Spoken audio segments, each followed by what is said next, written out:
Hello, ಹೇಗಿದ್ದೀರಾ? ನಿಮಗೆಲ್ಲ ನಮ್ಮ ಚಾನಲ್ ಜೆಎಸ್ ಜ್ಞಾನ್ ಹಬ್ಗೆ ಸ್ವಾಗತ.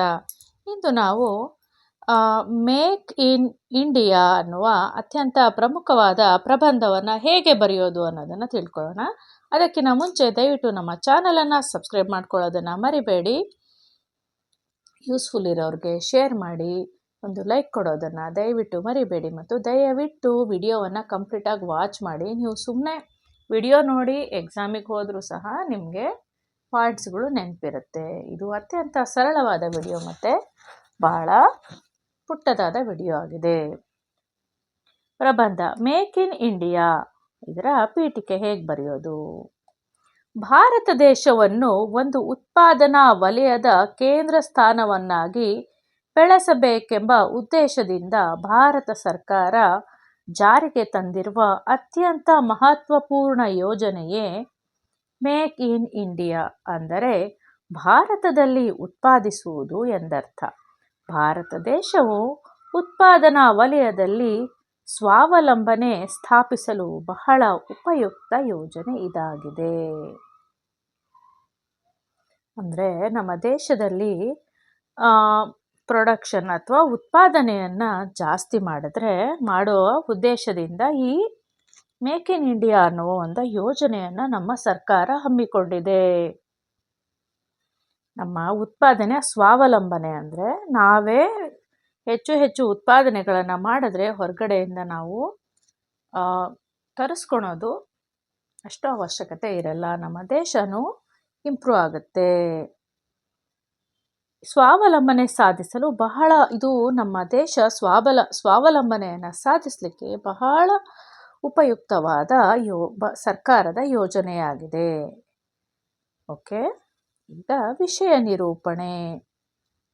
ನಮ್ಮ ದೇಶದ ಪ್ರಧಾನಮಂತ್ರಿಗಳಾದ ಶ್ರೀ ನರೇಂದ್ರ ಮೋದಿಯವರ ಕನಸಿನ ಕೂಸಾದ ಈ ಯೋಜನೆ ಸೆಪ್ಟೆಂಬರ್ 25, 2014 ಅವರಿಂದಲೇ ಉದ್ಘಾಟನೆಯಾಯಿತು. ಅರ್ಥ ಆಗುತ್ತಲ್ವಾ?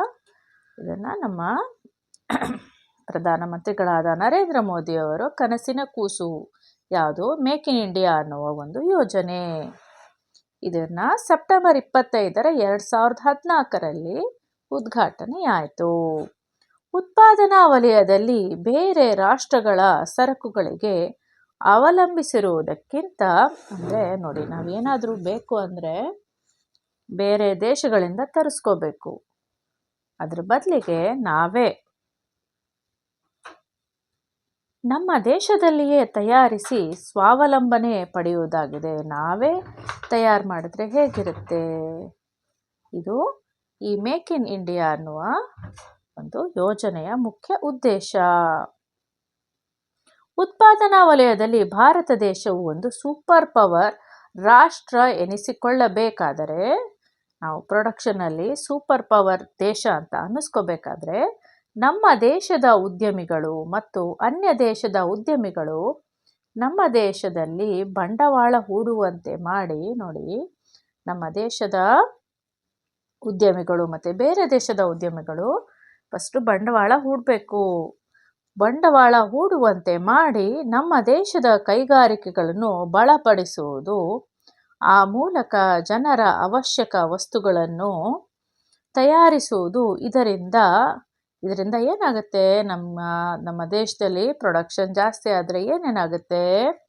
ಇದರಿಂದ ಆಮದು ಕಡಿಮೆಯಾಗಿ ರಫ್ತು ಪ್ರಮಾಣ ಹೆಚ್ಚಳವಾಗಬೇಕು.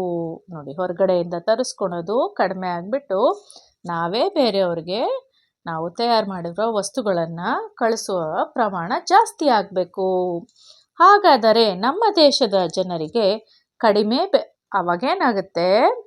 ನಮ್ಮ ದೇಶದ ಜನರಿಗೆ ಕಡಿಮೆ ಬೆಲೆಯಲ್ಲಿ ವಸ್ತುಗಳು ದೊರೆಯಬಹುದು. ನೋಡಿ, ಹೊರಗಡೆಯಿಂದ ನಾವು ತರಿಸ್ಕೊಂಡ್ರೆ ರೇಟ್ ಜಾಸ್ತಿ, ನಮ್ಮ ದೇಶದಲ್ಲೇ ವಸ್ತುಗಳನ್ನು ತಯಾರು ಮಾಡಿದ್ರೆ ರೇಟ್ ಕಡಿಮೆ ಇರುತ್ತೆ. ಇದರಿಂದ ನಾಗರಿಕರಿಗೆ ಪ್ರಯೋಜನ. ಇದರಿಂದ ನಮ್ಮೆಲ್ಲರಿಗೂ, ಜನಸಾಮಾನ್ಯರಾದ ನಮ್ಮೆಲ್ಲರಿಗೂ ಪ್ರಯೋಜನವಾಗಲಿದೆ. ಯಾವುದರಿಂದ?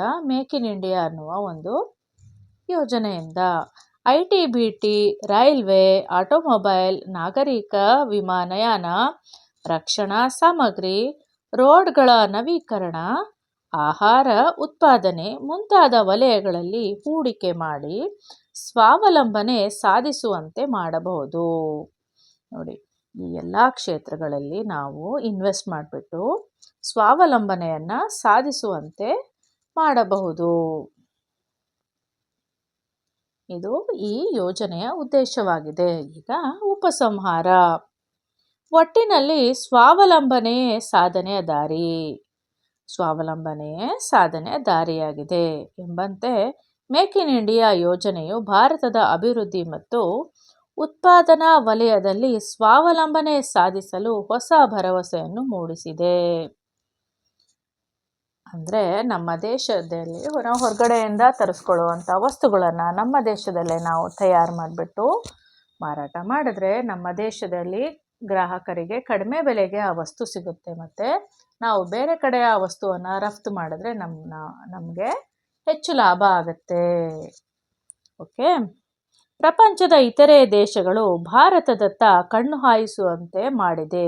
ಈ ಯೋಜನೆ ಏನು ಮಾಡಿದೆ, ಬೇರೆ ದೇಶಗಳು ನಮ್ಮ ದೇಶದ ಕಡೆಗೆ ನೋಡುವಂತೆ ಮಾಡಿದೆ ಈ ಯೋಜನೆ. ಈ ಕಾರ್ಯಕ್ರಮ ಯಶಸ್ವಿಯಾದರೆ, ಈ ಕಾರ್ಯಕ್ರಮ ಏನಾದರೂ ಮೇಕ್ ಇನ್ ಇಂಡಿಯಾ ಅನ್ನುವ ಒಂದು ಯೋಜನೆ ಯಶಸ್ವಿಯಾದರೆ ಭಾರತ ಒಂದು ಶಕ್ತಿಶಾಲಿ ರಾಷ್ಟ್ರ ಎನ್ನಿಸಿಕೊಳ್ಳುವುದರಲ್ಲಿ, ನಮ್ಮ ದೇಶ ಶಕ್ತಿಶಾಲಿ ರಾಷ್ಟ್ರ ಅನ್ನಿಸ್ಕೊಳ್ಳೋದ್ರಲ್ಲಿ ಯಾವುದೇ ರೀತಿಯ ಒಂದು ಅನುಮಾನ ಇಲ್ಲ, ಎರಡು ಮಾತಿಲ್ಲ. ಈ ವಿಡಿಯೋ ನಿಮಗೆ ಅರ್ಥ ಆಗಿದೆ ಅಂತ ತಿಳ್ಕೊಳ್ತೀನಿ. ಇದೇ ರೀತಿಯ ವಿಡಿಯೋಸ್ಗಾಗಿ ದಯವಿಟ್ಟು ನಮ್ಮ ಚಾನಲನ್ನು ಸಬ್ಸ್ಕ್ರೈಬ್ ಮಾಡ್ಕೊಳ್ಳೋದನ್ನು ಮರಿಬೇಡಿ. ಧನ್ಯವಾದಗಳು.